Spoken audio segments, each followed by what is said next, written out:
Bien, le voy a dar la bienvenida ahora sí a el señor Jaime Villanueva, ex asesor de Patricia Benavides, como hemos dicho. Bienvenido. Buenas noches, Diego. Hay muchas cosas que quiero preguntarle. Es la primera vez que lo puedo entrevistar. Y lo primero que quiero establecer es por qué está demorando tanto la homologación de la colaboración eficaz. Es decir, ¿en qué estado está la colaboración eficaz? A ver, el proceso de colaboración en este momento se encuentra en la etapa de homologación, precisamente judicializado. Ha habido, digamos, no una demora, sino el fiscal cumplió con presentar el acuerdo ante el juzgado en la fecha correspondiente, porque entiendo que con la nueva ley hay plazos fijos que se tienen que cumplir, ya se cumplió con eso y en este momento se están llevando adelante las audiencias. Pero Diego, digamos, más que la demora es un tema de la exhaustividad que hay que tener porque, como yo ya he dicho varias veces, son 34 tomos.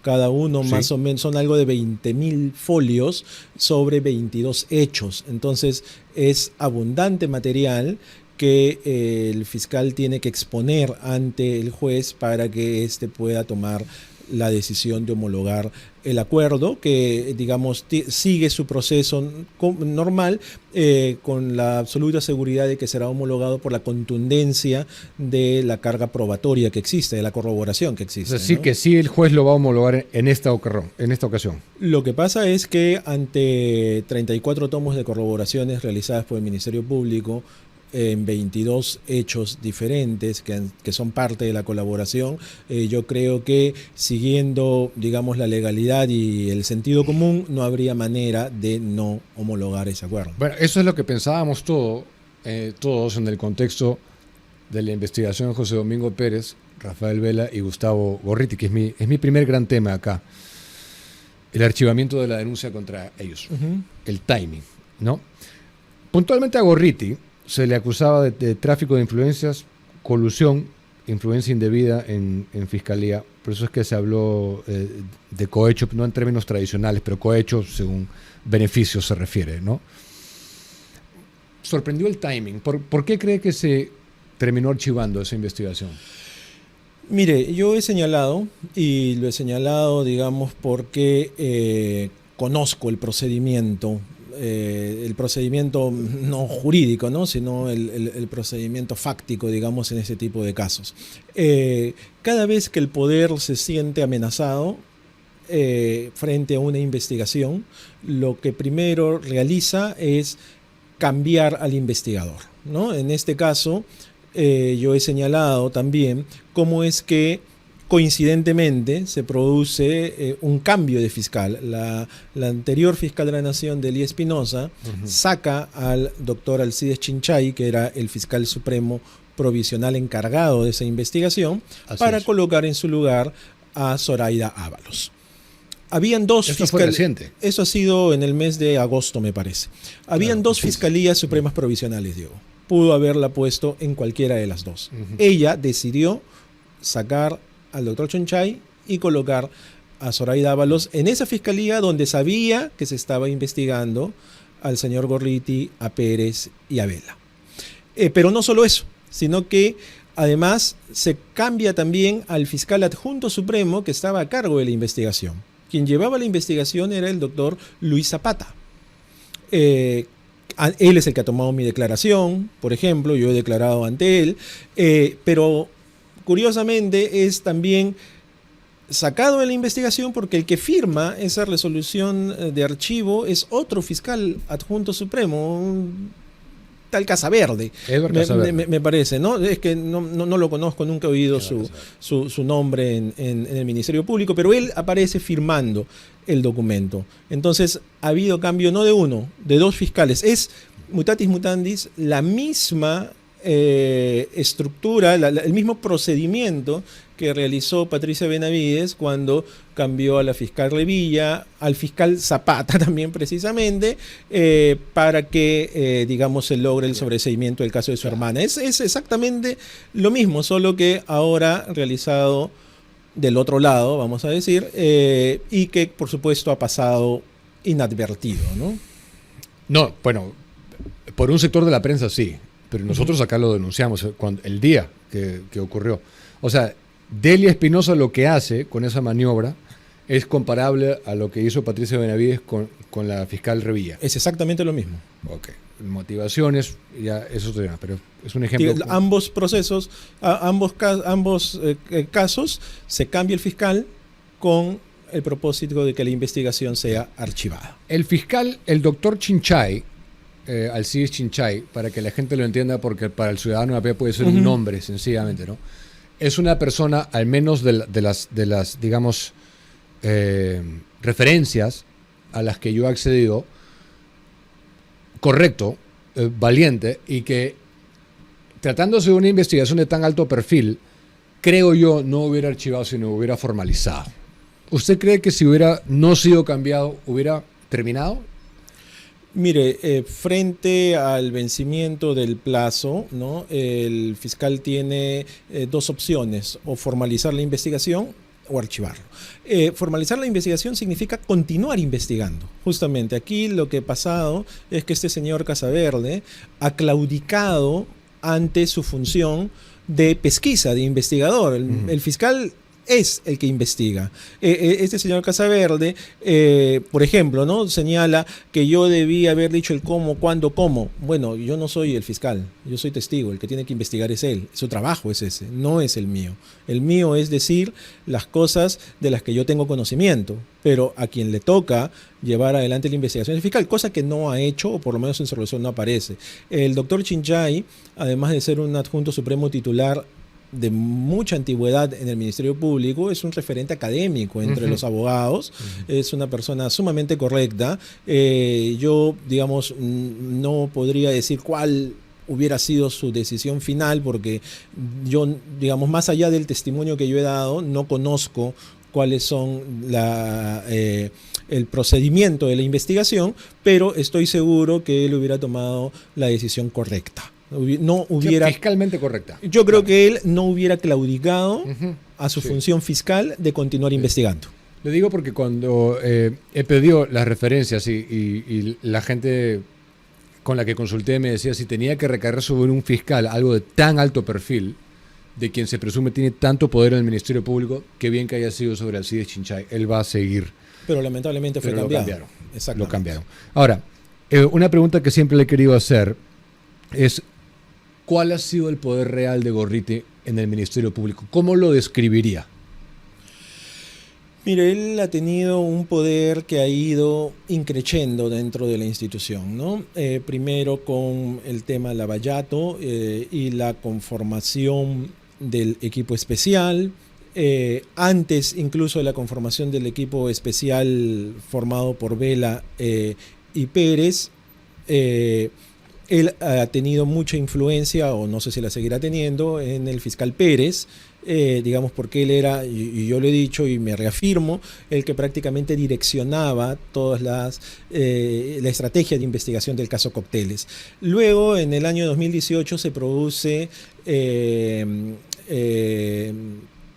la salida de los audios de los Cuellos Blancos, ¿no? La información entera de estos audios fue entregada al señor Gustavo Gorriti, y ahí es donde su poder en el Ministerio Público se hace ya no solamente evidente, sino que logra controlar prácticamente toda la institución, porque esos audios fueron saliendo a cuentagotas conforme los intereses de el señor Gorriti y su comparsa iban, ¿no es cierto?, así administrándolos. Entonces, con Pablo Sánchez él logra la captura, digamos, del Ministerio Público y la continúa, la pierde brevemente en el interregno de Pedro Chávarri, pero luego con Zoraida Ábalos otra vez, que es toda la época de la investigación de los Cuellos Blancos, vuelve, ¿no? O sea, él es pieza integral, fundante del equipo especial, y aparte en el 2017 propone al fiscal Lenz, que fue contratado,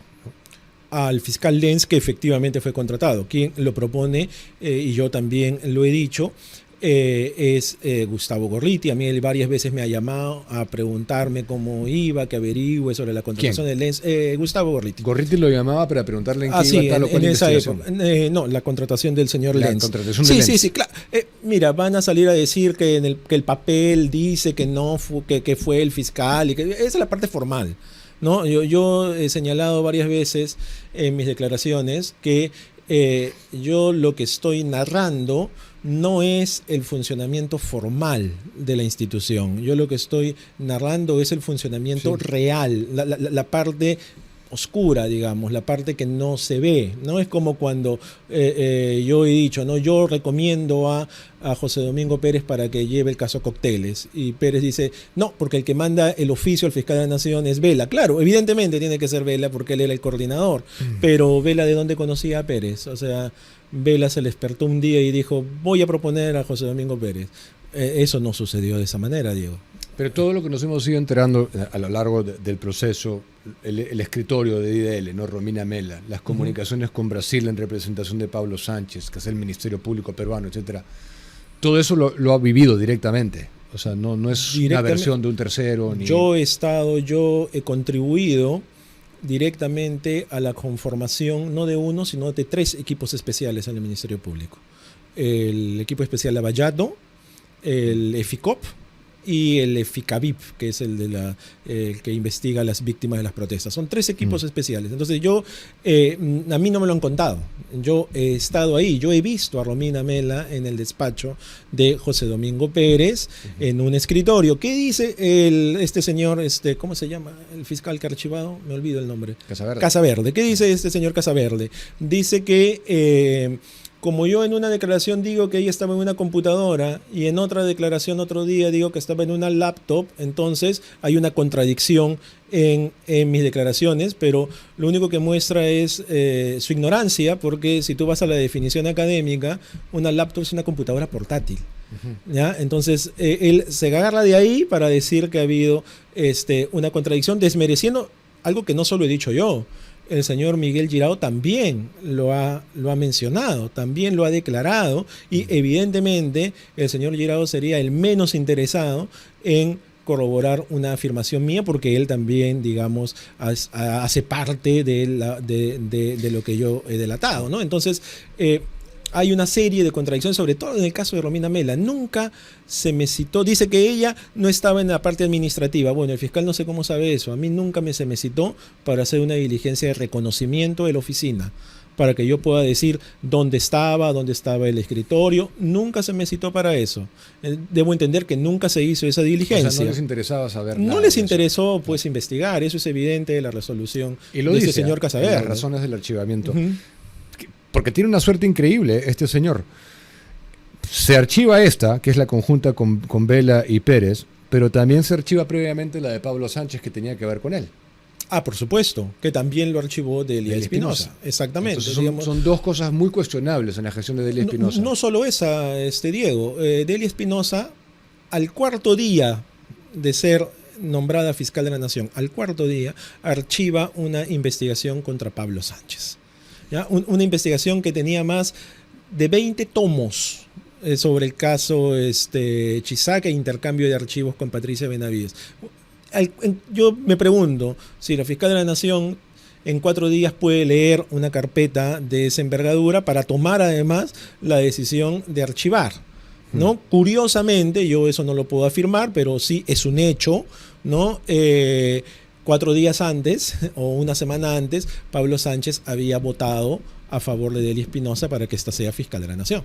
Sí. Y también, Diego, déjame decirte, porque no es una ni dos, Delia Espinosa también, ella archiva una investigación en la que yo había señalado que hubo una reunión en la casa de Ruth Luque con Vladimir Cerrón para que Rafael Vela ordene al fiscal provincial sacar a Pedro Castillo de la investigación por dinámicos del centro. ¿Ya qué pasó? Se ha archivado a todos, excepto al señor Cerrón, que fue el único que reconoció que sí existió esa reunión. A mí me han llamado y a mí me llamó la atención eso, más allá de la condición del señor Cerrón, que todos estén archivados y el único que sigue siendo investigado sea él. O sea, una reunión en la que nadie participó, en la que todos son inocentes, nadie estuvo, solo él, solito. O sea, con este archivo, ¿hay otros beneficiados de los que no se ha hablado? Bueno, en este archivo está beneficiada directamente, por ejemplo, Dina Boluarte.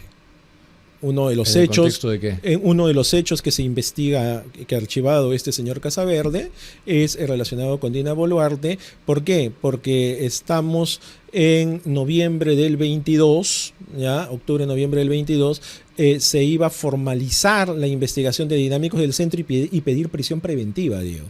Se habla con Rafael Vela para que no se le pida, no se le formalice y no se le pida la prisión preventiva a la señora Dina Boluarte, porque en diciembre, o sea, unas semanas después, se producía la votación de la vacancia de Pedro Castillo y lo más probable era que ella pudiera ser presidenta, como efectivamente sucedió. Entonces, ella es una beneficiada directa también de la decisión de este señor Casaverde. Sí. Ok.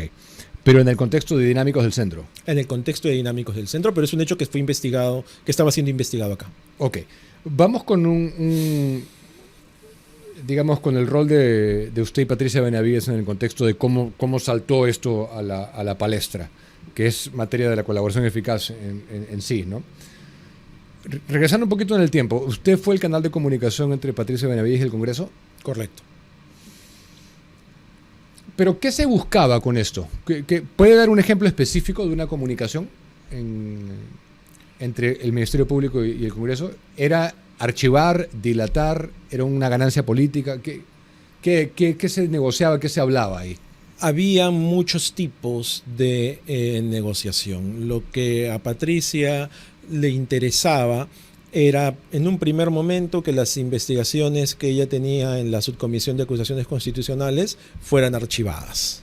Las acusaciones que a ella le habían... Lo que pasa es que cuando ella presenta la denuncia constitucional contra Pedro Castillo, le presentan a ella 16 denuncias constitucionales. Diferentes congresistas y personas la denuncian a ella. Entonces, el primer, digamos, acercamiento al Congreso se produce en ese contexto, ¿no? de que ella quería que se archive eso. Luego vino el tema de la inhabilitación de Zoraida Ábalos, también que Patricia Benavides quería que Zoraida Ábalos sea inhabilitada, y para eso había que ver el tema del Congreso. Entonces, ¿eso fue con Pedro Castillo todavía como presidente? No, ya había asumido Dina Boluarte. Ya había asumido Dina Boluarte. Eso ha sido más o menos en mayo o junio del 2023. Entonces, las comunicaciones con el Congreso eran constantes, digamos, bueno, este tipo de coordinaciones en los que ella me autorizaba, porque yo tenía que ir a hablar con los congresistas, a ofrecerles, ¿no es que cierto?, se archive en la subcomisión, sí, pero a nivel pleno también. A nivel pleno también. No, es que pasa cuando se archiva en la subcomisión de facto. Me refiero de eso, pero eso es un ejemplo. Pero también habían coordinaciones a nivel pleno en votaciones, sí, claro, de otro. Por ejemplo, para cosas. La inhabilitación de Zoraida Ábalos era a nivel pleno. Se negoció. Okay. Ahí se negoció. ¿Y por qué? Porque Patricia Benavides tenía varias investigaciones a diferentes congresistas. Okay. Entonces el quid pro quo era: ya no te investigo y tú votas a favor de que se archive mi... Efectivamente. Que no prospere. O lo que estoy pidiendo, ¿no? Siempre, 100% de las veces que usted iba a contactar a congresistas, ¿iba por encargo de ella o alguna vez actuó por cuenta propia? No, yo no he actuado por cuenta propia. Siempre fue enviado. Siempre fue por sí. ¿Ya se puede saber quién es Roberto o todavía no se puede divulgar? Mire, yo estoy impedido no legalmente de decirle el nombre de Roberto, pero creo que ya hay varios indicios que apuntan a alguien, ¿no? Ok, entonces eso habrá durado 2 años, más o menos. Más o menos ha durado 1 año y medio, 2 años. Sí. Ok. El tweet que usted colgó hace poco fue muy honesto, se percibió, en el cual usted pide disculpas y todo esto. ¿Qué opinión le queda de Patricia Benavides? Porque hay mucha gente que la defendió en un contexto histórico de plantarse frente a Pedro Castillo, pero en un análisis objetivo, ecuménico, ¿qué opina de Patricia Benavides? Mire, Diego, a ver, en principio, como tú dices, el tuit es honesto porque yo parto de un arrepentimiento, ¿ya? Yo soy una persona, soy un hombre de fe, que se ha equivocado, que ha cometido muchos errores y que pido perdón por ellos. Y bueno, me perdonará aquel que quiera perdonarme y aquel que no. ¿Pero se arrepiente de esto que estamos hablando o está incluyendo otras cosas? Me arrepiento de todo lo ilegal que yo pueda haber cometido, de todo el daño que yo he ocasionado, Diego, a mi familia, a mi esposa, a mis hijos, que son personas de bien. O sea, es un costo alto, pero también para mí no hay otra manera de reparar que no sea estar aquí, dar la cara y afrontar mi responsabilidad. Soy el único que ha aceptado todos los hechos en los que ha participado. Todos los demás lo han negado. Y respecto con Patricia Benavides, yo creo que yo creo que ambos hemos cometido muchos actos ilícitos. Yo creo que en verdad también debería hacer una reflexión introspectiva y poder asumir la responsabilidad de todo lo que corresponde asumir, porque digamos todo estuvo mal. O sea, si tú me preguntas mi opinión, viéndolo un poco ya a la distancia, claro, y con todo esto, todo estuvo mal desde el principio, Diego. ¿A qué se refiere con eso? Desde su postulación para fiscal suprema. Recuerda que yo también he dicho que fui a hablar con José Ávila, que era el presidente en ese momento, para apoyar a Patricia Benavides y que pueda ser fiscal suprema. Cuando fue fiscal de la Nación. O sea, ¿no tendría que haberse accedido a Suprema? Yo creo que no. ¿No cumplía los requisitos? Los requisitos los cumplía. Digamos, otra vez, hay que separar la parte formal de la parte real, ¿ya?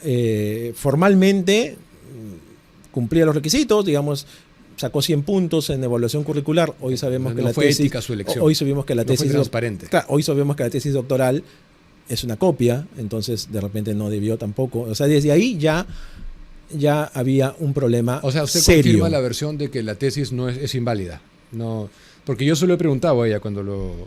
Diego, yo lo he pasado por mi Turnitin. ¿Perdón? Yo lo he pasado por mi Turnitin y arrojaba cerca del 90% de coincidencia de plagio. Exactamente. Y por eso se decidió no sacar la tesis. O sea, no es una cosa que se diga o no se diga. Hay documentos. En ese momento usted seguía con ella. Que prueban eso, exactamente. Mi mayor error fue haber seguido con ella, haber iniciado, por eso le digo, todo estuvo mal desde el inicio. O sea, usted lo que está diciendo aquí, esto es bien importante, lo que usted está diciendo en este programa hoy, es que no hay ninguna duda de que es ilegítima su tesis. Claro. No hay ninguna duda. Ninguna duda. No es especulación en ningún porcentaje. Ni ninguna duda. Ok. Ahí están los documentos que hablan, Diego. Está el documento de la universidad, están los documentos que la Fiscalía ha logrado obtener a partir de mis declaraciones, en los que se señala claramente el altísimo porcentaje de copia y coincidencia que ha habido en esa tesis. Ok, entonces partiendo de eso, ya solamente con eso no debería haber accedido. Bueno, es evidente, ¿no? Okay. Entonces, ¿por qué accedió? ¿Fue un intercambio de favores? Yo también ya lo he dicho, el propio José Ávila lo ha reconocido en varias entrevistas, digamos, cómo se produjo, ¿no? Cómo se produjeron también ahí coordinaciones de pedir cosas a cambio de otras para que ella sea fiscal suprema, luego su elección, luego la decisión justamente de cambiar a la fiscal Revilla para archivar el caso de su hermana, digamos que fue una de las primeras decisiones que tomó, creo que a los 15 días de haber sido fiscal de la Nación, porque ella ya iba con ese propósito. Entonces, sobre todo eso, no hay duda alguna, ¿no? La conformación del EFICOP como una suerte de equipo de persecución política en contra del gobierno de Pedro Castillo, ¿no es cierto? Digamos, más allá de los delitos que haya cometido Castillo, se conforma ese equipo con ese propósito política. Con ese propósito, claro. El propósito era que Castillo no continuara en el gobierno, claro que sí. Entonces, todo eso, digamos, a mí sí me hace, evidentemente, pensar que todo estuvo mal, Diego. Y todo has continuado mal, ¿no? bueno, está de nuevo ella ahí. Bueno, pero al margen de ella, me refiero, todo continuó mal porque se presume un intercambio de favores también entre Delia Espinosa y Pablo Sánchez por el archivamiento, por votar por ella. Es que es la misma estructura, Diego. Yo creo que se tienen que ir entonces todos. De repente, o sea, yo creo que es un problema de personas, evidentemente. A Gálvez lo mete en la misma... Porque no se puede... A ver, yo creo que es un problema de personas porque, digamos, no podemos evadir nuestra responsabilidad personal, pero también es un problema de estructura, ¿ya? Digamos, para ellos mantenerse ahí tienen o hacen este tipo de cosas, ¿no? Porque me parece que la polarización es lo que ha terminado dañando profundamente al Ministerio Público. ¿Pero a Tomás Gálvez lo meten en ese mismo saco? ¿O al menos le da el beneficio de la duda? Mire, en el caso de Tomás Gálvez, yo creo que podría ser un poco distinto, ¿ya? Porque él es un fiscal de mucha trayectoria, él es un fiscal que tiene un gran consenso interno dentro de la institución, algo que no han tenido los otros fiscales de la nación. Ni Pablo Sánchez, ni Patricia Benavides, ni Delia Espinosa. Tomás Gálvez tiene un consenso entre fiscales, personal administrativo, digamos, él representa como una suerte de unidad, ¿no es cierto? Ahora, hay que esperar a ver las decisiones que vaya a tomar, la desactivación de los equipos especiales, por ejemplo, me parece una decisión... ¿Usted cree que se vaya a publicar la resolución el día 6, como lo ha anunciado? Conociendo la trayectoria de Tomás Gálvez, yo estoy seguro que sí. Yo estoy seguro que si él ha anunciado que lo va a hacer, lo va a hacer. Lo único que yo espero es que no afecte casos concretos, digamos, en los que hay un procedimiento en curso, como el de mi propio proceso de colaboración, por ejemplo, ¿no? O sea, que está en trámite y un cambio ahí podría ser, podría retardar más el tema. Si ¿no? quiere no me responda, pero yo igual lo voy a leer en sus ojos. ¿El agente Roberto era la congresista Marta Moyano? Mire, yo no le puedo decir quién es, pero sí le puedo decir que lo que es evidente no se pregunta, Diego.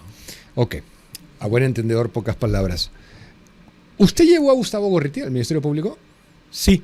Originalmente, si nos remontamos, estaba Pablo Sánchez en la Fiscalía. Estamos en el año 2015, más o menos junio-julio del 2015. A mí me lo presenta Mónica Beco, que era mi asesora. Periodista. Sí, porque él, en verdad, traía un tema importante, que era el tema Lavallato, un tema que no se conocía en el Perú, que había estallado en Brasil, y él tenía información de las posibles repercusiones en el Perú. O sea, se veía un tema importante y me lo explica y yo le digo, bueno, sería importante que el fiscal de la Nación conozca esto. Yo lo llevo con Pablo Sánchez, le explica el tema y es a partir de ese momento que se decide, Pablo Sánchez decide nombrar a Hamilton Castro como fiscal a dedicación exclusiva para ese caso, ¿no? Así nace, digamos, ¿Cuándo se le comienza a filtrar información privilegiada a Gorriti? ¿Desde el inicio? ¿Desde que llega? Desde el inicio. O sea, llega y ya tenía... Yo he presentado, Diego, a esta investigación donde se ha archivado correos electrónicos del año 2015 que yo intercambio con Gustavo Gorriti, donde incluso yo, por orden de Pablo Sánchez, le paso a él, le envío a él un informe reservado de la Contraloría. Y él me dice, bueno, yo voy a ir el jueves a hablar con Pablo, tengo información, o sea, con la intención de mostrar que desde el inicio se daban este tipo de coordinaciones. ¿Qué ha dicho este fiscal Casaverde? Ha dicho que, bueno, yo solo he presentado copias simples del correo. Diego, cuando yo presenté el correo y también mi abogado presentó un escrito poniendo a disposición mi correo electrónico, mis celulares, todas mis levantamiento del secreto de mis comunicaciones, todo lo que ellos quisiesen, yo dije, acá está, háganlo. No se ha hecho una sola de esas diligencias.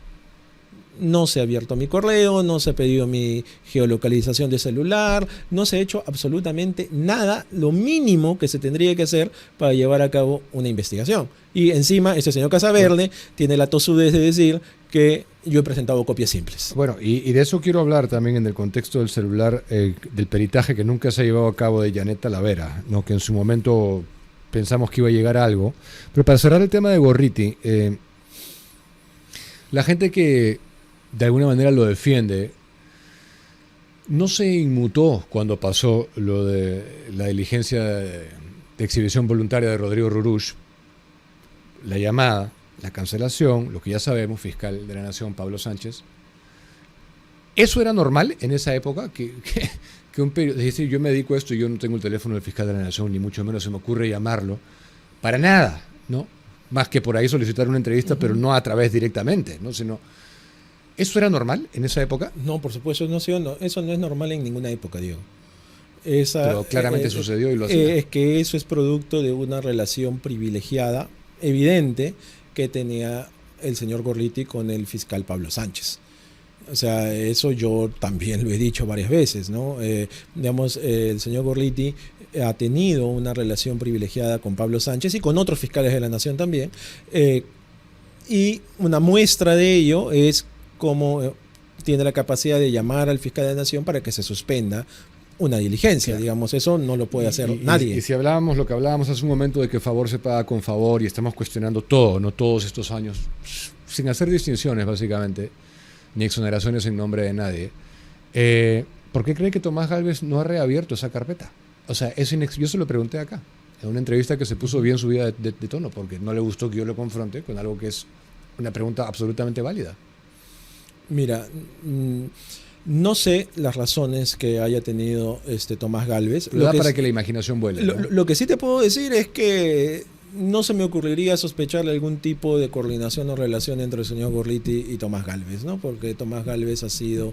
Pero sí entre Pablo Sánchez y porque los dos son supremos y van a necesitar que voten por él en algún momento. Pero mira, no lo sé, Diego, no lo puedo afirmar porque ya no estoy en eso, pero ya no estoy ahí, pero lo que sí te puedo decir es que digo no lo sé porque ahora Tomás Gálvez tiene mayoría en la Junta de Fiscales Supremos, entonces tampoco es que necesite el voto de Pablo Sánchez, ¿no? Un tema históricamente importante, y le agradezco su paciencia para aguantar mis preguntas. No, claro que sí.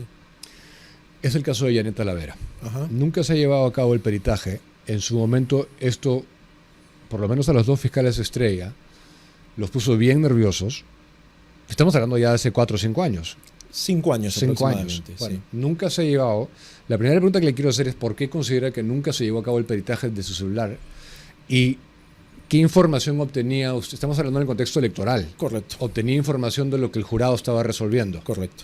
Mire, cuando sucede el allanamiento del celular de Yanet Talavera, nunca antes yo había visto a Rafael Vela tan desesperado.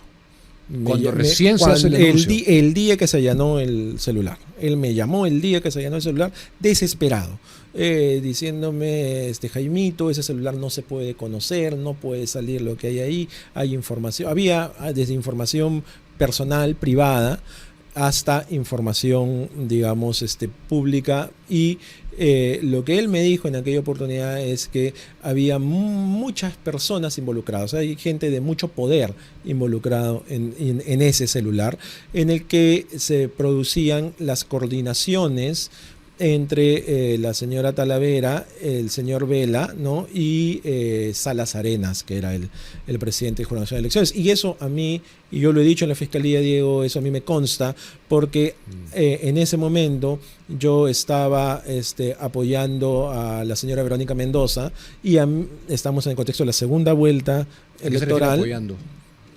Digamos, apoyaba a su grupo, ¿no? Y a mí Rafael Vela me daba información de lo que sucedía dentro del Jurado Nacional de Elecciones. ¿Ya en el contexto del reclamo, el de la segunda vuelta? Sí, por supuesto, en pleno contexto del reclamo de la segunda vuelta. Yo he dicho todo eso. Él estaba coordinando, planificando, por ejemplo, la salida de Luis Carlos Arce, que era el magistrado del jurado, representante del Ministerio Público, que era el único que tenía un voto discordante con todos los demás. Digamos, ese celular jamás se abrió. Esa investigación por la cual se incauta el celular la tenía el fiscal Reinaldo Avia. El día que Patricia Benavides jura como fiscal de la Nación, Rafael Vela entra al despacho y lo primero que le pide es que saque por favor a Reinaldo Avia de la investigación, que lo saque de la fiscalía.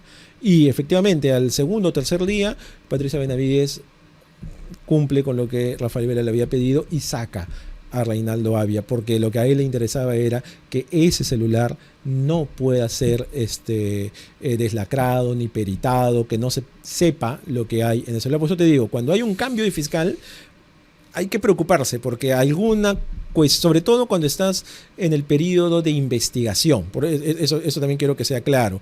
En el caso de Lavallato, yo creo que no hay ningún problema porque ya todas sus investigaciones o han terminado o han fracasado. Entonces no hay mayor razón de mantener eso. Pero cuando un fiscal está en un pleno periodo de investigación, en pleno proceso y se cambia, como ha sucedido en el caso de la investigación de Gorriti, ahí sí hay un problema. Y luego, otra cosa sobre ese celular, que yo también lo he mencionado, Diego.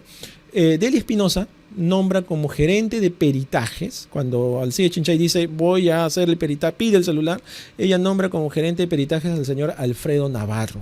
¿Quién es Alfredo Navarro? Él ha sido asesor de Pablo Sánchez. Es una persona muy cercana a Pablo Sánchez. ¿Y por qué? O sea, el gerente de peritaje es el encargado justamente de hacer el peritaje. ¿Y por qué? Porque Pablo Sánchez también está involucrado en ese celular. Recuerda que Janet Talavera era una persona muy, muy, muy cercana a Pablo Sánchez. Por eso digo, hay intereses muy poderosos. ¿Y quién está impidiendo que se deslacre o se haga el peritaje? ¿Quién? Mira, yo ya no sé, ellos son los que controlan, ¿no? El Ministerio Público es el que tiene el control sobre los peritajes, tiene la gerencia de peritajes, tiene el Instituto de Medicina Legal, que son los encargados de hacer este trabajo, que ya va demorando más de 5 años, ¿no? ¿No se debería demandar también que Gorriti entregue los audios? Mira, en el tema de los audios nunca se llegó a saber exactamente, y eso yo puedo dar cuenta porque estuve ahí con Patricia Benavides, nunca se pudo llegar a saber exactamente cuántos audios eran, cuántos tenía Gorriti, se pudo saber los que tenía la fiscalía. Y no se llegaron tampoco a escuchar todos. Era un lío, digamos, que se mantenía cuentagotas conforme a alguien le interesaba algo, salía un audio, te decían ha tenido alguna conversación con ¿no? Y redondeando la conversación a lo que iniciamos, 34 tomos, son 20.000 hojas alrededor. Alrededor, ¿no? Sí. Era tan válido para la investigación que fue finalmente archivada como para la que aún no es homologada actualmente. Entonces, no me voy a hacer muchas ilusiones, ¿no? Mire, lo que pasa es que, a ver, aquí se trata, creo yo, de dos extremos que terminan comportándose de la misma manera, ¿no? Los archivos. Yo, de verdad, te soy totalmente honesto, hubiera esperado alguna acción, digamos, que trate de entorpecer el proceso de colaboración del sector más afectado, digamos, del sector de Patricia Benavides, qué sé yo, pero precisamente de donde vino tratar de afectar, Diego, porque no lo va a afectar. El proceso de colaboración tiene su propio cauce. Es del lado de los que dicen defender, ¿no es cierto?, o de no practicar las acciones que terminan practicando, como archivar procesos con el cambio de fiscales. Yo lo que estoy cuestionando es el cambio de fiscales y la casi nula investigación que se hizo, o por lo menos que está en esa disposición, ¿no es cierto? Digamos, el timing, además acuérdate que una semana antes el señor Gorriti publica un reportaje, dice, con latinoamericanos y no sé qué cosa, donde se dedica a desacreditar todas mis declaraciones, dice que al medio que yo voy, ahora seguramente va a decir que pertenecemos a algún tipo de organización. Cuando hace declaraciones de Patricia Benavides, ahí sí es inmaculado, hay que creer. Y cuando hace de él o de otros cercanos a él, no, ¿cómo van a creerle? No se ha contrastado, es la palabra de una sola persona, etc. Muchas gracias por venir acá. Le doy la última palabra si hay algo que desee agregar. Sí, mire, yo, Diego, quiero reiterar que estoy aquí afrontando mis responsabilidades, asumiendo mis responsabilidades y pese a que me han dicho que no lo haga, yo no me voy a cansar de reconocer eso, de pedir perdón, porque yo tengo la convicción que lo que hice fue grave, fue algo grave, que hice daño con mis acciones a mí mismo, ¿no? Yo estoy en un proceso de reparación y la única manera que yo entiendo que se pueda reparar en algo es diciendo la verdad. Y yo lo que estoy diciendo es la verdad, no sobre personas, Diego. A mí no me interesa si es el señor Gorriti, si es Patricia Benavides, sino sobre hechos. Yo estoy hablando de hechos en los que esas personas han estado involucradas. Y ellos saben, Diego, ellos saben que todo lo que yo estoy diciendo es cierto. Y no solamente lo saben, sino que hay 34 tomos que así lo corroboran, que así lo prueban. O sea, no es una invención mía, no es algo que yo esté diciendo. Se ha dicho que soy operador político del fujimorismo.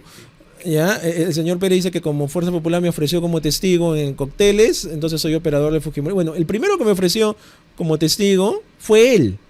Luego, lo que pasa es que luego del interrogatorio que me hizo, que fue tan malo, de 84 preguntas, 44 le anularon. Fue terrible ese interrogatorio, de verdad, y yo me decepcioné profundamente de esta persona. ¿De José Domingo Pérez? Sí, claro. ¿A quien usted propuso? A quien yo propuse. Es que es otra de las cosas de las que yo me arrepiento. O sea, me equivoqué al proponer a Pérez, me equivoqué al proponer a Vela, me equivoqué a llevar al señor Gorriti. Por eso te digo, hay muchas cosas de las que yo me arrepiento profundamente.